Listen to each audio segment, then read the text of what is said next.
Women make up half the global population, but much less than half of the global economy. Why? The work done by women is often unpaid, so economists can't measure it. Jobs in the highest paying sectors are dominated by men.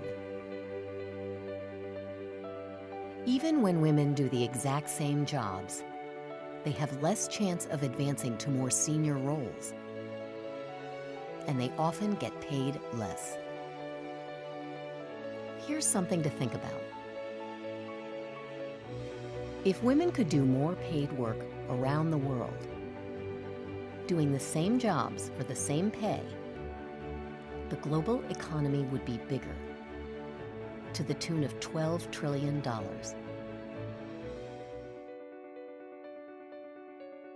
Gender inequality costs more than you think.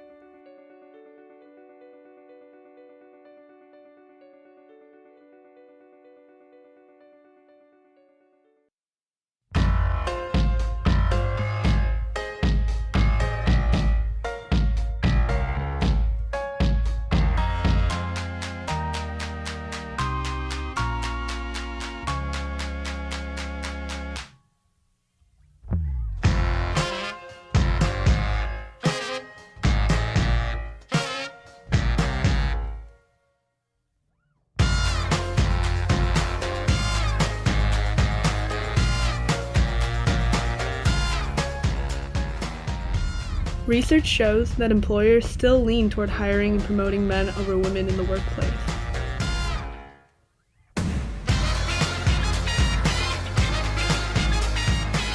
Unfortunately, sexism still exists within the workplace. Levels of sexism even vary from state to state, depending on the general population.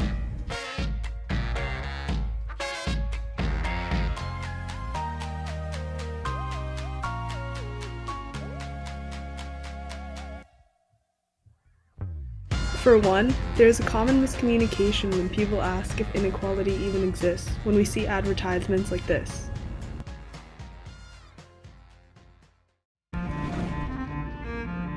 Do I tell her that despite her education, her drive, her skills, her intelligence, she will automatically be valued as less than every man she ever meets? Or maybe I'll be able to tell her something different.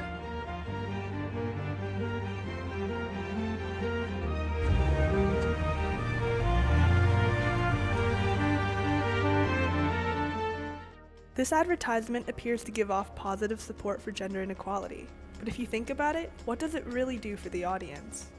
Do you really think Audi's mission is to end gender inequality? I don't mean to be cynical, but they didn't spend $5 million just to make a public service announcement. They must have expected the ad to generate revenue since it made them look good and socially conscious. Now, whether they are or not, I don't know. This brought me to ask, where does gender inequality stem from, and what's its basis? In an interview with UCLA Gender Studies and Asian American Studies professor Grace Hong, it is not great wealth in a few individuals that proves the country is prosperous, but great general wealth evenly distributed among the people. It is the struggling masses who are the foundation of this country, and if the foundation be rotten or insecure, the rest of the structure must eventually crumble. What are the other factors at play in gender economic inequality?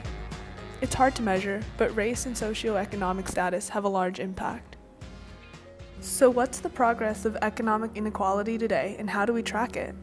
We can utilize tools like the Global Gender Gap Report, which provides a tool for tracking economic equality over time. The index looks at 4 different categories. On health, we look at the sex ratio at birth and the gender gap on the years lost to disease and disability. On education, we're trying to understand literacy gaps as well as primary, secondary, and tertiary enrollment. On economic participation, we want to understand how many women versus men are making it into the labor force. On political empowerment, we look at the gender gap in parliament, amongst ministers, and in the executive role. This is the 10th edition of the report. They have accumulated at least a decade's worth of data to tell whether the world is making progress. Out of the 109 countries being covered since 2006, 94 have made progress. On political empowerment, the global percentage has increased from 14% in 2006 to 24% in 2015. There's clearly an economic imperative for educating and empowering women. But this goes beyond a nice to have. This is important for each and every individual on our planet. To have equal access to health, to education, the ability to earn a living, the ability to engage in political processes. And ultimately, that's what the Global Gender Gap Index is measuring, whether women and men are able to live up to their full potential.